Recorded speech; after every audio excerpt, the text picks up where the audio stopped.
Hello. Well, I have no idea if it's actually working or not because I'm actually using software I've never used whatsoever at all. So if you can hear us and this is working, please say hello in the comments and please say you can actually hear us because being live, I can't edit to make him look good and make me look like a plonker because obviously that's what normally happens on these videos. So let's just see. Look at the comments. We've got, hey boys. Can you actually? Like, but Lee's at work. Oh, they can hear us. Can hear you. Yeah. Yeah. Hi, John. Hi, mate. How you doing? I miss John. We will talk about John. There's a good John's reason why we absolutely miss him. So James West, hello, mate. Mr. Dazza. Hey! Everybody is here. So what I'm going to do is I'm going to start this off because we're going to do like a Q&A style thing on the channel where you can ask us anything you want to ask. I want to say that for a little bit longer because this is kind of like ending the charity trip, but properly and having a little bit of a chat about it. So, like I said, I've never used this software before. My aim is to always make it 11 out of 10 professional. So before we start answering questions, we'll sort that out in a bit, mate. Because he's already itching. Private message me. What I want to do about the charity trip itself is I want to kind of revisit it. So to revisit it, if you don't know what the charity trip is about, is where basically I came up with an absolutely bonkers idea, opened it up to absolutely everybody. We dressed as superheroes and we went, what, 2,200 and 2,400 miles by somewhere around. Yeah, but I've put in there 2,210. That's what we did before we came home. It's more than 2,400 miles coming home as well. It's got to be. Well, there or thereabouts, isn't it? So we did that to raise money, obviously, for the Rainbow Trust Children's Charity. We will talk about the total. Blue and green. Huh? Mr. Daz just asked a question. Blue and green. Don't ask questions yet. Wait for your questions, right? But just going back to the charity trip itself. So I decided that I was going to be Batman because I'm absolutely awesome, and you were going to be Robin as the sidekick. I invested millions of pounds getting things basically made for us to happen. We rode the first probably, what was it, about mile? You were moaning within a mile, yeah. We probably did, 100 miles, and he ripped that off. And unfortunately, we weren't Robin for the rest of the trip. No. But I stayed as Batman in full outfit and gear and Kevlar and army belts and bulletproof. But we travelled a long, long way. So what I'm going to do, because I can using this software, if everything works out really well, I'm just going to give everybody a reminder of the trip we did. So we rode around the UK like the compass, wrongly, because it's 11 out of 10 trip going north, west, south and east, to be able to achieve what we achieved to raise money. And so many people joined us. So what I'm going to do is I'm going to play a little bit of a clip, if this works, just to remind everybody of what sort of we did and how many miles we covered. Bear with me, because I've never used this software. Ladies and gentlemen, here's your little reminder of an amazing, amazing trip.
Well, there you go. That was the Four Corners, and that's what we did. Now, I'm going to play another clip shortly about all the people involved, but I just want to kind of look at it on our aspect to say, like, we came up with that probably 6 months before it actually happened. Yeah. And we put so much planning and time into it. It was insane. I mean, you worked your arse off to get the bikes to where they were.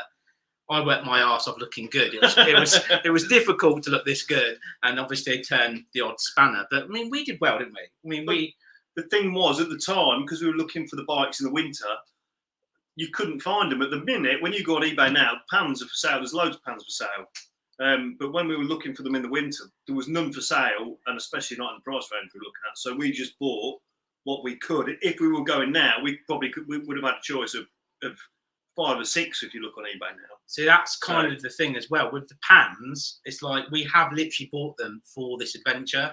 And our plan of it is, and this is the big thing with pans, is that we are going to sell them. Now, we came up with another video idea to do with the pans, but that may not happen as well. It's really kind of mixed feelings about them because they're not actually worth much more than what we paid for them and all the work we've put tyres on and serviced them and all the stuff that goes with it as well. And I'd love to turn around and say, like, do you know what, we can do another massive adventure on there, but because the channel changes so much, like so quickly, and it does, if you think about it, we put videos out continuously, that they're going to have to potentially go. Now, I might do something on mine before it goes. Yours is literally going to go up for sale any day. Yeah, I came back. I've ridden the bike once since I came back. I have done some work on it since we got back. While I was away, there was an issue with a back brake rubbing on the rear wheel. I've sorted that out. I've had the clutch apart, sorted that out. And it's actually booked in for an MOT tomorrow. So it's got 12 months MOT on it. It's going up for sale at the weekend. So anybody wants to buy it, hit me up. What will you take? That's the biggest question. Everyone wants to know because I mean, I've not sat on it, so it's worth half the price. I mean, the thing is, it's a high mileage. There's nothing perfect about it, but I could jump on that bike again tomorrow, and we could do that trip again. The same, both of them. We could, they're more than capable. But yeah, they are good bikes. But they're 10 a penny at the minute. So realistically, what am I going to get for it? I don't know. I'll have to put it on eBay, put it on auction. I'd like to get, I'd like to get a load of money for it, but realistically, it's probably going to get 800 quid, I think, if I'm lucky. So, look, seriously, if somebody offered you £800, you'd take it tomorrow because I think it's worth more than that. Personally, I think it is. The whole market at the minute, the whole market's rubbish. Everybody knows if anybody's ordering a new bike, and I've talked to a few dealers and stuff, you're looking at between 2 to 3 months on average to get bike in, and some places even 6 months. So our bikes, the used bike market's going up. It's slightly come down a bit. Yeah, but other bikes, when you look at other bikes, they're still underpriced. But pans, I mean, I've been watching them, and you see them with 70,000, 80,000 miles on the high mileage ones, and they're a grand. Mine's got nearly 140,000 miles on. Every panel's got a mark on it. That's character. Yeah, it's character. It's brilliant, and I'd love to see it go on to somebody who's going to go and do something with it. But yeah, it is what it is. There's no room in the garage. I've got too many bikes in there. I want to get something else, which we'll come on to later in another video. But there's too many bikes in there. There's 3 bikes in there. I've still got one of the Aprilias. That's got to go up for sale. I was backing everything in the garage. I told you, I was pulling everything into the garage the other day. Pulled the pan in. Knocked one of the other bikes over. That fell over. Knocked a load of stuff over in the garage. I pinned my arm against the wall, and that was it. I should have just given me a call so I could have run round. So, yeah. So talking about bikes, I mean, again, it's going a little bit off subject. I was saving a little bit of this, but he's looking at selling all of his bikes to buy something else. But we will revisit that in a bit. We'll talk about the charity trip now, because I kind of, like I said, for me, this is almost putting an end on the charity trip. I actually love doing it, and we have raised so much money. So I'm going to talk about some of the people that came on this trip, because it wasn't just us. This is the biggest point of view. I had the vision, and without these people that I'm about to show a clip for, this would have been literally probably, I don't know, maybe as quarter as good. They've added 3/4 of the excellence it is. These, to me, well, for both of us. It was. Whenever we do these things, I never believe anybody's going to turn up. It always surprises me when people come along, because you always say we're going to get people come along. Oh, yeah, who's going to come along and see us pair?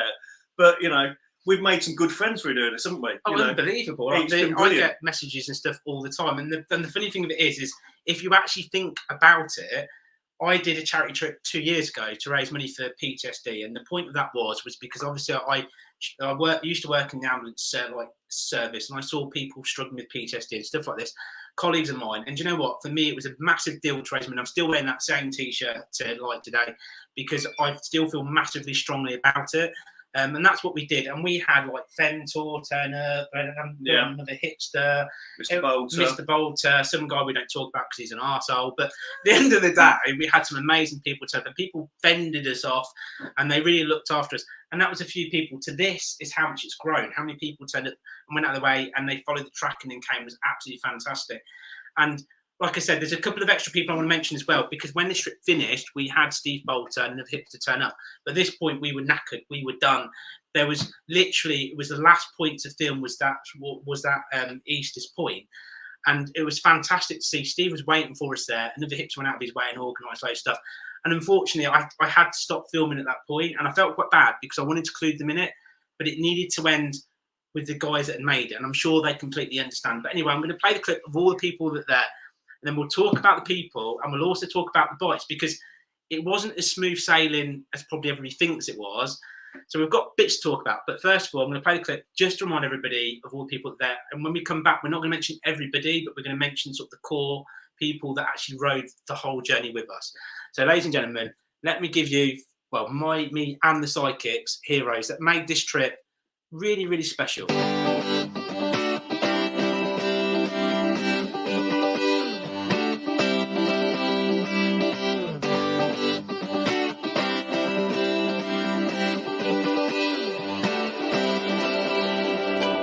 Feeling in my bones, I can feel it in my veins. Hands in the sky, I can feel the winds of change. You live and you learn, and I hope I've seen enough to make something right and make up for what I've lost. I was down, but things are looking up. I wanna get high on you, caught by surprise by you. Want you to make my heart feel as much as I know it should. I wanna get high on you, caught by surprise by you. Want you to make my heart feel as much as I know it should.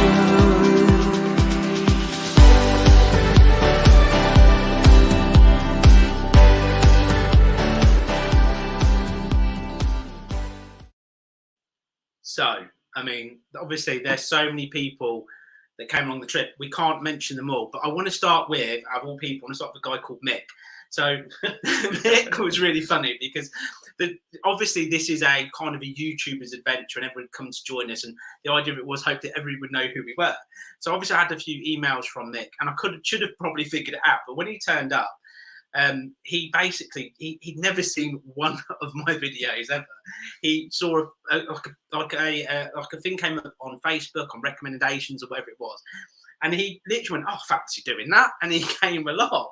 So when he met us, he had no idea who we were at all. He didn't even really know while we were filming Starwood, did he? Because we got there, and the first time we met him was when my bike overheated on the motorway, and I think, were you trying to film then? Yeah, I was trying to film. And he was kind of like looking what's going on sort of thing. And he didn't really. It wasn't until we got to Scotland and started camping that night and we were filming, and he kind of was asking a few questions and realised the full extent of, like, oh, it's all going on YouTube, right? Okay, but he didn't know what he was getting himself into at all, did he? No, even to the point where he was like, "Oh, how do I support what you're doing?" And I said, "Look, it's one big group thing. There's lots of people involved. We're doing one grand total. It's not just me. It's lots of us doing it. Here's a link." He was like, "Oh, okay." And he created his own Just Giving page. Like, "Oh no, I want to do my own Just Giving." So I just wanted to turn around and say that on the total, so Mick also managed to raise £255 by himself doing that trip, and he's actually disappointed by how little he raised. But in my opinion, he did an incredible job. He did really well. I have a thing. I think he kind of like warmed to us. I think in the beginning he must have thought we were absolutely insane. But I generally feel like by the end of it, he wanted to give us a man hug. There was a few points where, especially in Scotland, I think it was the second day, And we were riding off really quickly, weren't we? And Mick mute his phone because he's unprofessional. But Mick stuck with us, didn't he? When we were doing some of those roads on the way through in Scotland, in fact, there was a few places where it was me, you, and Mick, and we were riding very spiritedly, and we always looked behind, and Mick was there. Mick was with us all the time, wasn't he? I mean, that's the old-fashioned thing. If you looked at like a pound being 100 miles an hour, and remember we only ever do 70 miles per hour the entire time. I still would say around now, and even looking back, and I use that word 90 pence. The reality of it was any big blast, we were doing 80 pence to 90 pence. Yeah. What equals to 70 miles per hour if you can't work that out for yourselves. And he kept up with us. And he was he one of the oldest people or the oldest? I can't remember. Reg, I think Reg was the oldest. And then it was Mick. But you remember does he? When we Jews, he looks like when we came down from Scotland and then to Hereford, that ended up being 3 of us again. And there was some of those bits as when we were getting towards Hereford before we picked up Mr. Dazza. And there was some of those roundabouts. Me and you were just having a laugh, weren't we? And we were blasting it off the roundabouts, like, pop, as quick as we could, overtaking everything. And then look behind, and Mick was still behind us. And we were shifting. We were shifting. And Mick was we pulled up, and Mick was like, well, you guys obviously know what you're doing. So I just followed you. And it was like, is he still, we were talking on the comms, weren't we? Is he still there? Yeah, Mick's still there. He's still coming. Brilliant. Yeah, it really was a legend, Mick was. He was absolutely fantastic. Now, the one thing I say about Mick since then, he's obviously watched quite a few of the videos. He even sent me a message saying, oh, you've done a very professional job. I literally, any of these people in this adventure, I would ride with tomorrow because we did all glue together. And in the end, we all looked after each other as well. So, Mick, thank you so much for coming along. I really do appreciate it. I don't even know if he's on the live chat. I'm not reading the live chat personally at the minute because I want to talk about the charity trip. And then I am reading your comments, but obviously we're not, and we can't answer everything because we've got to try and get through what we've got to get through. But I am reading there. John, 70 seems very quick. As you know, John, we always stuck to 70, especially on the way back from Cornwall, didn't we? So before I talk about John, everyone wants to know about John now. Everybody loves him. But I want to move on to the Biker Buddy YouTube channel. Yeah. Now, the thing about the Biker Buddy YouTube channel is he supported my channel. And I don't know if it was from episode 1. He'll probably tell you in the comments himself. But he's been there from what I can remember from the beginning. And he's loved what I've done. What's he actually put? I never know the speed. No, I want to know how long you watched channel for. But anyway, he supported channel for an incredible... We never know the speed ourselves. No, we don't do it. But he supported channel for such a long, long time. It's been absolutely incredible. And he literally, first time I ever met him in person, he came to our subscriber meet that we did in the Peak District. And it was fantastic. And even that point, I was so busy trying to talk to everybody. It was my first ever sort of big thing. That it was like I didn't get to spend much time to get to know him. So on this trip, obviously, I got to know him, and he went on a YouTube channel called Teapot One, and he talked about the trip. Yeah, on the podcast, and he talked about it, and that was a big thing for me because it's like for him to talk about something that we're doing was absolutely huge. But not just that. When we got to ride the trip, the moment that they turned up, and honestly, like we rocked up to this petrol station. Now this is my big head going to. I thought there was going to be like potentially 6 people when we rocked up, and I turned up and I had these bags hanging off the back, and I was dressed as Batman. He was as Robin. I was like, this is going to be so cool. We rocked up bang on the time we said we would. There was nobody there. I kind of like there's lots of bits laid out going like, you do realise I've spent 6 months trying to make this happen, and now we're going to be like absolute plonkers. But all that matters as always is we ride it together. And I went, regardless of what happens, we'll make a joke of it and we'll ride together. And we literally were like going, well, we'll give it the 30 minutes and then we're gonna head off. And then from nowhere, this picture arrived, and you got to vision this. There was this siren going, and there were these Teenage Mutant Ninja Turtles coming around the petrol station. And this is what, 6:30 in the morning, mate, probably like quarter past 6. Yeah. So in this housing estate around it, there's blaring sirens, turtles coming around, and they rock up, and it's like, whee! And they literally made me smile so much. It was absolutely incredible. And it was humbling because they put unbelievable amount of effort. Not just that, did they turn up on that first day? They rode the entire trip, rain, sun, heat, dressed in these turtle costumes. It's basically like wearing a rug. And they raised money as we were going around. We didn't. Well, neither of us did. They were asking people. Well, didn't ask for people. They got donations. They told going around, people, didn't they? They're like, here's the pot, put money in it if you want a picture, because they've got the biker Buddy dog, haven't they? Yeah, they got Buddy. Yeah, they've got Buddy, and they're basically milking Buddy, going, "You want a picture of us, the dog, in the tank bag, and us? You've got to put a donation in," and it worked. But they are, Hayley and Lee are amazing people. Take them anywhere and they'll make you laugh, wouldn't they? They're brilliant to have along on the trip. They were fantastic. Yeah, I think like they literally made us smile. Like the giggles that we had, it was just something to the point, right? This is one of the things that I will never ever forget. Right? Okay, so as much as people think I make up being a lord, I am official lord. I have a certificate that says so. It makes me officially a lord. So one of the things that I don't do, because I got taught this obviously in lord school, was that I don't eat things like pizza or burgers using my hands, because peasants do that. So why would I do that? So I use a knife and fork, and I generally do use a knife and fork, and they will vouch for me when I say that. So when they saw me eating it, they went, "Why are you using a fork?" I said, "Because peasants eat with knives and forks. The entire trip, they ate their pizzas, their burgers, all their food with a knife and fork. Everyone else is holding it and getting rubbish all over them. He had stains down his tops. It was gross. Me, Lee, and Hayley sat there perfectly fine, eating."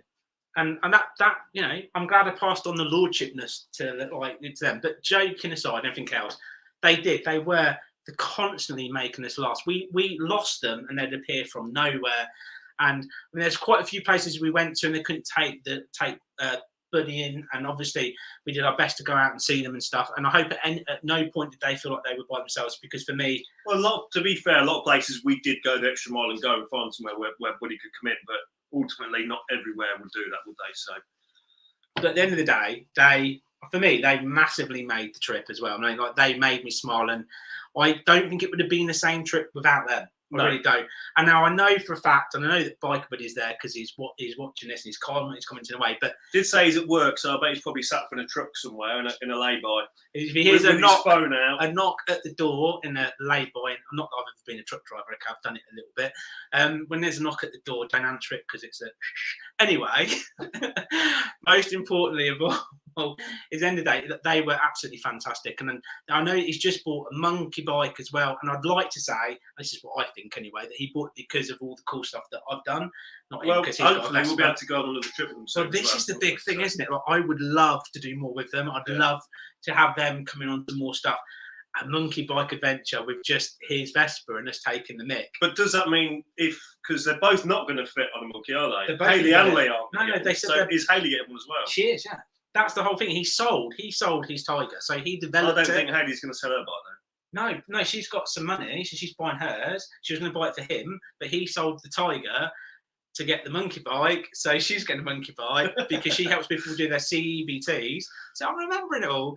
And at the end of the day, they bought all that, and this is as far as I'm concerned. No, yeah, I agree, Lee. But if Buddy's not a win, don't deserve your money, no. You have to read the question because they can't see. That wasn't a question. Anyway, it's a comment to leave. Yeah. But before we go on to the comments, most of all, I hope that we get to do stuff in the future, because personally, they're absolutely awesome. Please check out their channel; they are absolutely fantastic. So anyway, going on to the next person I want to talk about. Maybe hang on, Lee, get her on the cub then. You need to tell Lee people in the what comments. Lee's just put. She's also got a super cub as well, so. Maybe you can come out on the monkey. Point. She can come out on the cub. Have you seen that cub? I have seen the picture. Bright pink, big handlebars. It's good. Yeah. Right. So next, I want to talk about Joe. So Joe, right, Joe is the works channel. I don't think he's on the live chat. I've not seen him yet. I apologise if he is. But poor Joe. Okay, so Joe decided, because he is a massive Triumph fan. I'm a massive Triumph fan. I love Maybe them. He's not so much anymore. Well, he bought my Bonneville from me. The story of me and Joe is really quickly is that he bought my Bonneville from me, probably for too much money. And I think that he loved the channel forever. He probably say that he didn't. But the truth is, he bought the Bonneville off of me, and he basically made it into an absolutely awesome scrambler. And it looks nothing like when I had it. It is literally top notch. And that's kind of what his channel does. It makes stuff happen to us. Anyway, so he came on the trip. So he bought the Tiger, and it went wrong, didn't it? It went massively wrong. Everything. From day one. So he literally spent. Well, we thought we had problems with our pans, didn't we? But yeah, his Triumph fought him all the way, didn't it? We won't tell him about the trip because we'll talk about the bikes yet. But the build-up was. Yeah. It was to the wire. It literally, every time he fixed something, he found something wrong. Electrics, brakes. cables, just everything was going on with this leaks, bike. wasn't it? He kept on the before. It was water leaks, P&O, an oil leak as well. He had loads of stuff going on. So basically, he got that sorted. And what happened was, he was supposed to meet us at the beginning of the trip, and because he was working on his bike until something like midnight, 1 a.m, he then gets up a few hours later and rides. So we didn't ride with him in the beginning at all, and he really wanted to be there at the beginning of the trip. And then we met him.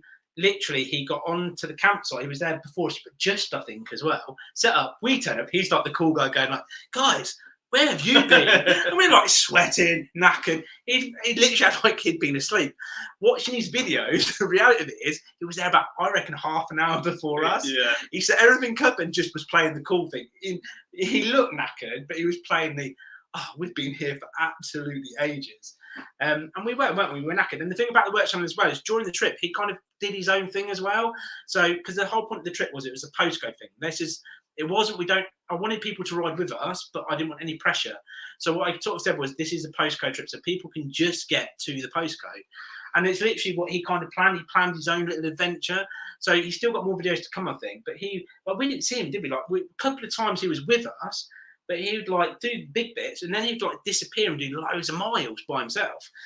But he had problem after problem, didn't he? I think there was a few times on the trip where obviously we did all try and ride together, and people just got broken up because riding. Well, you can't do that. That's why it's a postcode thing. It's really difficult. So there was a few times, I think, where he had intended to ride with us, but he just got waylaid and things like that. But one thing, just going back, when we were riding in the pack and we lost people, one thing was, and then every day we caught up with somebody further down the road, didn't we? That was the best no matter bit of it, what happened, we lost somebody. And you'd always find somebody at some point, and there's some brilliant stories to tell about that. I mean, Biker Buddy managed to tell everybody about how you should be riding together and use the buddy system, and then 2 seconds later cleared off and left everybody else, and we found him doing 50 miles an hour down the motorway. So and there's a lot of people on there who rode with you who tell you about that, and we give a big lecture about we ride the buddy system, and I've left them. So hang on.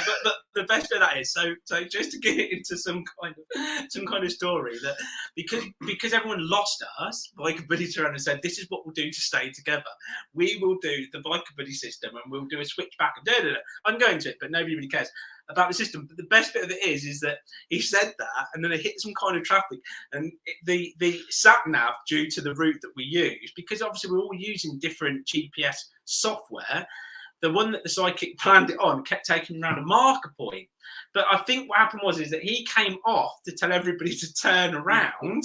Everyone continued, and doing this, literally the people thought he was swearing at them. And he was doing this, going, turn around, but unfortunately, apparently, it looked a bit like this. So he gave everybody the big lecture, and then cleared off, and everybody else rode past him, and it looked like he was giving the bird. So this is what we got told later on. But that was the thing about it. No matter where we were or how it happened. I mean, at one point, as we've seen in the video, we managed to lose Alan, but we caught him up later on down the road, and everybody at some point, there was a point where everybody got lost. But no matter what happened, you found somebody further down the road. Even doing all those miles, we still found people, picked people up, and Reg would suddenly drive by you, and it was fantastic. That part of it was brilliant.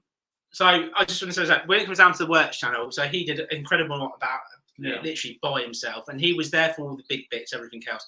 And it's another channel like Biker Buddy's channel, like the works channel. You already probably follow them, and you'd probably say all that in the comments. But honestly, watch their videos as well. They've got their own version of the story. That's the biggest thing. And the works channel, again, from buying the Bonneville from me and a few bits that he's come on, like he tried to come to the subscriber trip and his bike broke down. Basically, the guy buys bike, he's a genius in fixing stuff, but it never makes it because it breaks down. This bike did make it. There'll be some more bits about the bikes in a second.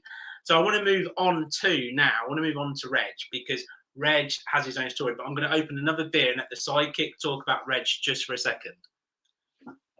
So, well, as everybody's seen on Reg, he turned up on the Himalayan, and we all knew when Alan originally said Reg is coming, and I thought we'd bought a big bike so we could so we could go fast. So we all knew to start with that we wouldn't be keeping at Reg's pace.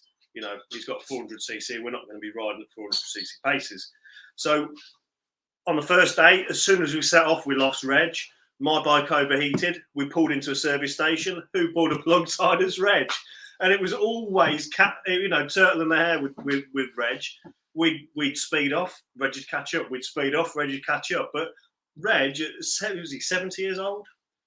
I think he's 70 something. I can't remember exactly. But he did the whole thing on that Himalayan, 2,000 odd miles. He rode up from, I think he lives on the south coast somewhere. He rode up to us. He did it all. We stopped in the Midlands again, and he rode home again afterwards. The man is a legend. He must have an iron butt. The miles he did on that bike. I hope I can still ride like that when I'm Reggie's age. But I mean, the whole thing, he did it all. We would leave him, and then we'd get a phone call off him. I'm at such and such, and obviously quite often we couldn't come out to him because we were in a campsite in the middle of nowhere. He wasn't in the campsite; he'd be in a hotel. But he did the whole thing. A lot of respect for Reg, and he's a lovely man. And even on that last day, it was good because we'd finished it, but we ended up on the campsite. There wasn't what we thought it was going to be. But Reg rode his bike out to us from 20 miles away, came out, had dinner with us till 12 o'clock at night or something on the last night. Yeah, absolutely. And then after that, then got on his bike at 12 o'clock at night, rode back to his hotel, and then rode home again in the morning. That man is a legend. See, for Reg, for me, as a person to someone who Reg is, so I generally thought when we started this trip, and when he messaged me to say that he's raising money, and obviously he'd go and talking to all his mates, and he was like, I've just got 70 quid, I'm going to put that in, and The biggest thing that I thought, Reg, I know he's going to take it to Malay, and I just thought, he's going to struggle. He's going to really struggle to pull this off because it's a massive, massive deal. And lots of people are going to laugh and say, well, this YouTuber's done this, and this YouTuber's done that, and they've done this. And regardless, doing what we did is knackering. It was absolutely exhausting. I mean, we stay in tents, Reg stays in hotels, etc., but none of that matters because the mileage was the exhausting point. What the funny thing about Reg, what made me laugh was now Reg actually sent me a personal friend's request on Facebook, and obviously I accepted it. I've got nothing tied. I accepted that. And the one thing that I saw pop up continuously was Reg was like at every bike meet and everything in different parts of the country continuously. I'm like, this dude just rides all the time. And I was like, my whole fear of him like not making it or struggling or having big problems was like, this guy's a pro. And the one thing that Reg, sorry, go on. Reg rides boots that must be God knows how many years that they've got holes in. So every time it rained, his feet were getting wet. And I'm not just talking little holes, they were split because he's been using them so much. They've got big holes in. And I was looking at him. I was talking at him. I was like, the man's got holes in his boots. Waterproofs on the whole time.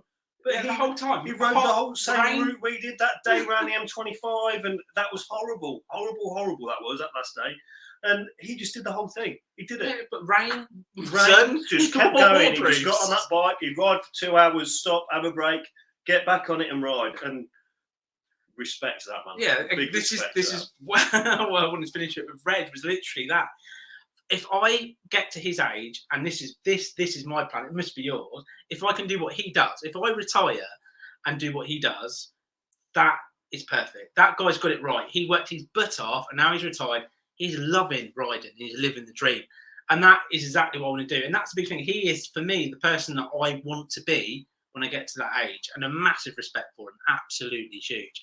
Now, I think, going back to the riders that made it to the end, the guys I'm going to talk about was obviously Biker Buddies channel, Joe, the Works channel, Reg.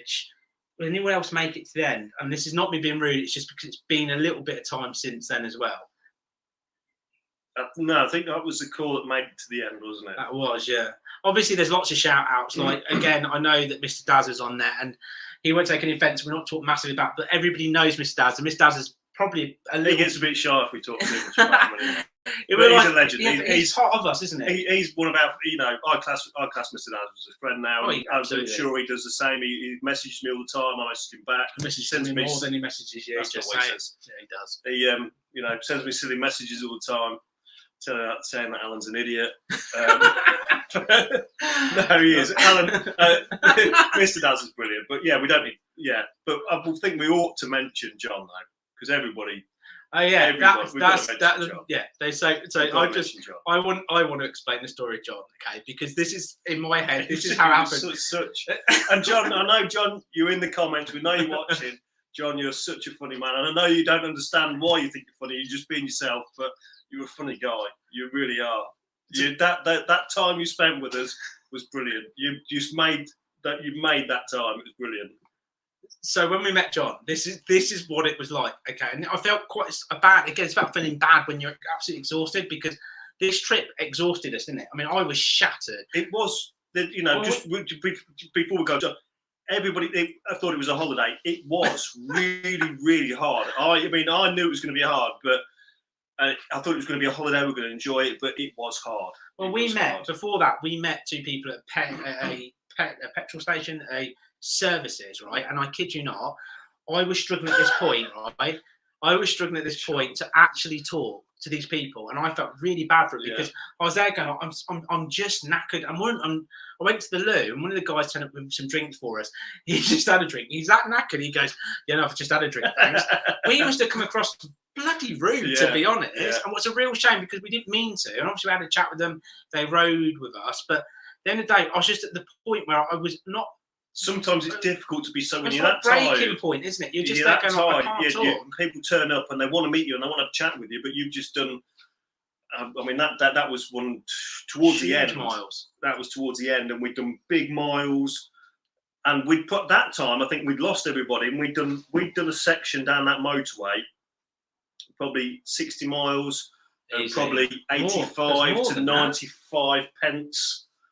You know, for a long time, and it takes a lot of concentration out of you. And we pulled over, and all of a sudden, people there to try and talk to you. And you know, it was fantastic. That's the point. I mean, I feel bad because it was like I wanted to give them me, the helmet head me, and they got I'm really struggling. I'm really sorry. One guy wanted to take a picture of us, and I think he put it up on the ST Elite group. He wanted to take a picture of us. Honestly, this was this point. I struggled to. I was like that. In the picture. I mean, that is bad. But anyway, going back to John, right, this is the point, right? We turned up to a campsite. Was I there before you? Or you gone to check in? No, I went to check in. You went to check in. I pulled up on a bike, and John will remember this, and the point feeling quite bad. John comes up, and he is basically, imagine a child just eating orange Smarties, right? He turned up, hello! And I'm like, I need to get off my bike. We've just done 300 and something miles. He's like, what can I do to help? And I'm going, leave me alone. Poor John must have walked up going, I'm so excited to meet these guys. This guy's a bellend. That's how I felt like I was acting. And he was literally happy and excited, not just, you know, you saw him putting a... I would explain him a bit like a little Labrador puppy. It's just... But the nicest guy you will ever meet. And the thing of it is, even when I put the tent, so when I put the tent, it was ST Elite guy that offered to put my tent when we got to the first campsite, Gaz. And I literally at that point was like, no, because we're going to film a bit together. And John was the second person to go, like, I'll put my tent, I'll do this. And he turned up. So we pull on the campsite, we're all knackered. He walks over with a hammer in his hand and goes, I've got my hammer, I'll hammer it in. I was like, don't put it in too far because I'm going to rip them out in the morning. And next morning I wake up, every peg is buried. But the best bit about John was, right, so when we were riding, so we rode obviously the next day, and obviously it's huge mileage. And now John will appreciate this, and he'll realise, he knows now how knackering this is. We did, how many miles was it on that day? 280? Was it 300 and something? I think it was, I don't know, I'll get lost now. But I think it was 300 and something, from Hereford down to Lizard Point, down to John O'Groat, Land's End, and then to just outside. It was over a 12-hour day, weren't it? Oh, yeah, it was massive. Yeah. It was huge. So John rode it. Now, the thing about John, if I remember this correctly, so I apologise if I get stuff wrong, because this is live. I can't go and check and edit. And I'm good at editing. That's why I look better. Well, he looks crap. You can see the difference. I make him look good. Anyway, the thing about John, right, is that at the end of the day, that he'd only passed his test, was it a year or so, or a year before, but he had about 8 months. He had the ST. I think he'd had the pan a year. I think so. How long had he had the pan, John? It'll tell us a minute in the comments, but I think he went from a 125 to the pan. So it's a big jump. It's not huge. Usually a lot of people, they'll go for like a 600 after they do the test, and then they'll step up, but then they'll go to a pan, and the pan is a big bike. Yeah. But that mileage, like you 10 months. 10 months, John. So that mileage, Joe, I mean, when we got to the pub, didn't we? We got to that awful campsite, and then we went to the pub, booked the table, and we were waiting for them to turn up. and Mr. Dazza and Mick and John all turned up later on. And I think, to be fair, I think Mr. Dazza and Mick had been helping John a bit get round because it was difficult. What happened to John? That's the biggest thing. He rode all these miles.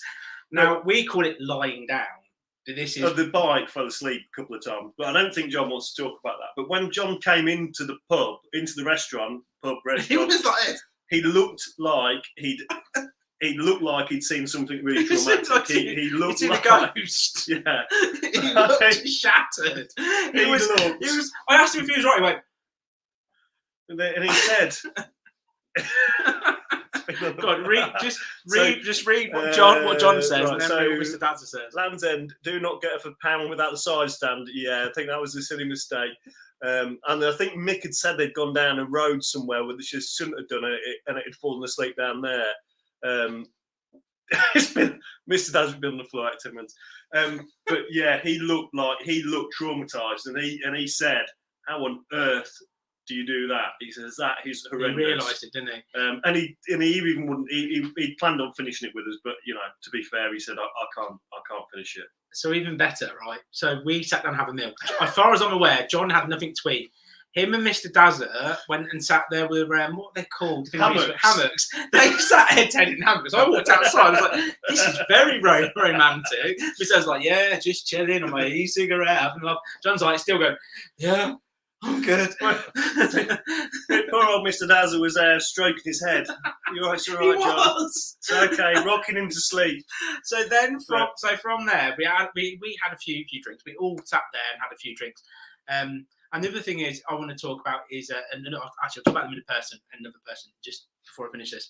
But anyway, we then went to the campsite itself. Now this is the moment that made John the legend. And when I say the legend of the trip, this is literally, after that night, we were talking about it for weeks, right? I think it was going to, Mr. Dazza's put in one of the comments of the other videos that night will go down in Helmet Head history, and I think it will do because it was so funny.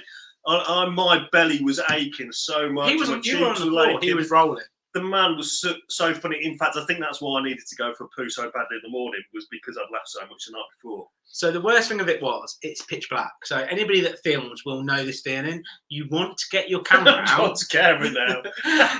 you want to get your camera out. You want to film it, but if it's dark, massively low light, you don't do it. So we'd all had a few drinks. We're all standing there. John hasn't drunk. He's not eaten. He's exhausted, okay, to give him his dues. So this might have been craziness from being exhausted. But he basically puts on a dressing gown as Batman. As Batman to go to the loo. We're all having a laugh, taking the mick, because he turns up with he's got a massive tent and he's got this stuff and he's putting all this stuff out, right?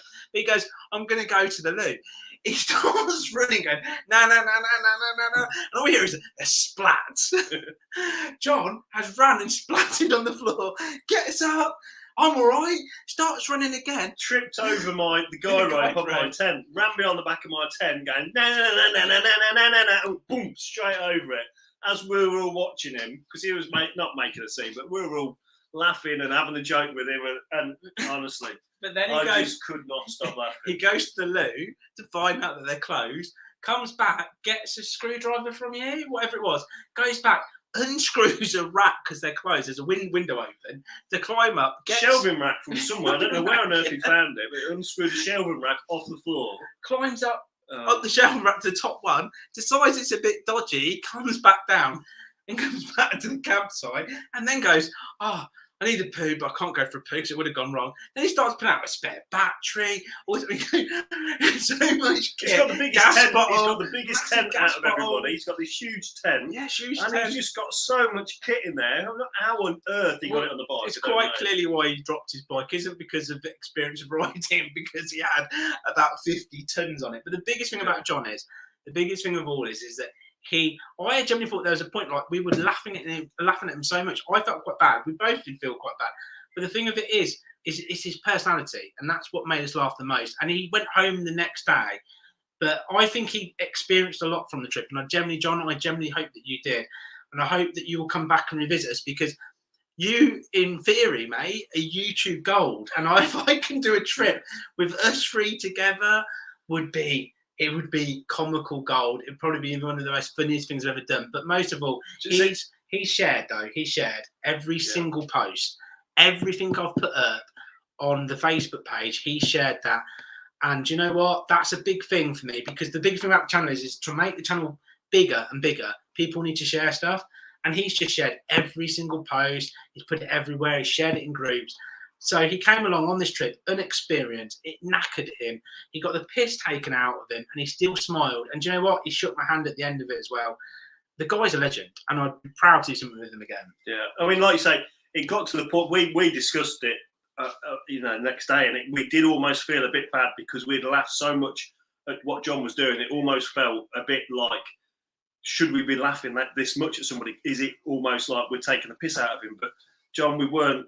You just I mean, you even said, I don't mean to be so funny. It's just the way I am, and it is. It's the way you are, and we just found it so funny. It's just comical. You were such a nice guy as well. Genuinely, such a nice guy, and he's one of those people that will. He even said to us, "I talk to anybody." And he does talk to anybody. He's one of those people who talk to anybody, be friends with anybody. And he's such a nice guy. It was so funny. We could. He's one of those people, like I say, would take him on an adventure. I'd love it. And he would just make things. It'd be brilliant. Yeah. John, us two, you, bouncing off each other would be absolutely fantastic. So, again, mate, send us a message. We'll sort something out. Now, just before I do something else, I want to talk about the Chapter 1 diner, but especially just for a second before we talk about the fun side of things, I want to talk about Carl. Now, Carl's the guy, he's one of the owners of them. It's him and Sal. They've got a fantastic family. Everything's, they are fantastic. I'll tell you more in a minute. But what I want to try and say is that today, what's happened this evening is Carl was out on his Harley. Now, if you saw me, I rode his Harley Davidson, and it was an honour because it's worth a lot of money. And that guy did some incredible stuff for not just for us and the channel, but also the charity itself. But we'll talk about it in a second. But Carl was riding his Harley Davidson this evening, and he came off basically, and he has been taken into hospital. He has a potential broken ankle and fractured ribs, and his family have been in contact with me because obviously he wants to be here, chatting away to us as well. The last thing I heard was he was going into A&E to have scans. He's okay. He is alive and all that. He's okay, but I'm guessing he's in an incredible amount of pain. And obviously, I think we can all say, even in the comments and in the comments after this video, please wish Carl all the best, because this guy is an absolute legend. And I'm going to explain why he's such a legend and how unreal it is. But right now, both of us lift up our glasses. Yeah. Dude, if you need a wingman, we will come down and ride with you once you feel up to ride. And that's a promise. I'll bring the camper down. We'll come down and we'll ride with you. If you want your first ride out with some people that think you are, I was about to say love them, that's a bit much, isn't it? But think you are absolutely fantastic, we will. So going to Carl, this is why this is for me, a massive mention, because as a content curator, obviously I work massively hard, and you never know how many people you reach. You really, really, really don't. So coming up with the charity trip and all the ideas, Carl sent me a message turning around and saying, basically, we would like to have you two for breakfast. Your breakfast is for free, 10% off. We'd love to have you at the diner. Everybody's welcome. Would this work for you? And obviously I replied, massively humbled. But the thing of it is that we didn't just go to the diner. And by the way, the breakfast is amazing. I couldn't eat it for the price. Honestly, I couldn't eat it. Even if I had to pay for it. And this is the thing. Fair enough, we got it for free. But I felt bad. I'd left probably over half of the breakfast because it was huge. Just that, was it? It was the white pudding. They gave us all this white pudding for everybody to try because it's a delicacy, and we ate a fair bit of it, but there was still plates of it, and they did say afterwards how expensive it was. So we were like, "Oh, sorry for not eating it all." So the story of that is he invited us to go. So this is the thing, and again, there's lots of things do humble me in life. Fair enough, they do, but this massively has. So we were riding that trip, and Carl sat, I believe, for nearly an hour, and he's got like a scooter. He's got the Harley. He's got a scooter as well. He put Red Bulls and some ice bags in. He sat in the lay-by waiting for us to ride by. And I actually remember seeing a scooter in a lay-by with a guy with his feet up, head back, obviously asleep, and then he woke up and must have seen us go by because we were doing like 90 pence. Well, that was the thing as well. It was like we that day we picked up and lost people all the way, didn't we? That was a brilliant day. That was one. I think that was one of the best days. By far, people. All of us, we were going down. It was 8:30, wasn't it, to Cornwall? And we was like, we could pick somebody else up.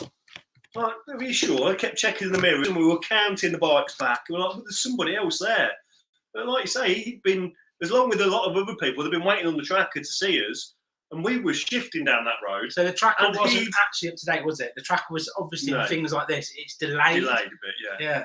But he'd obviously been sat there waiting. So we'd gone by and we were going at some speed, even in the group. 90 pence. I'm telling you now, 90 pence. The reason why I know. Up.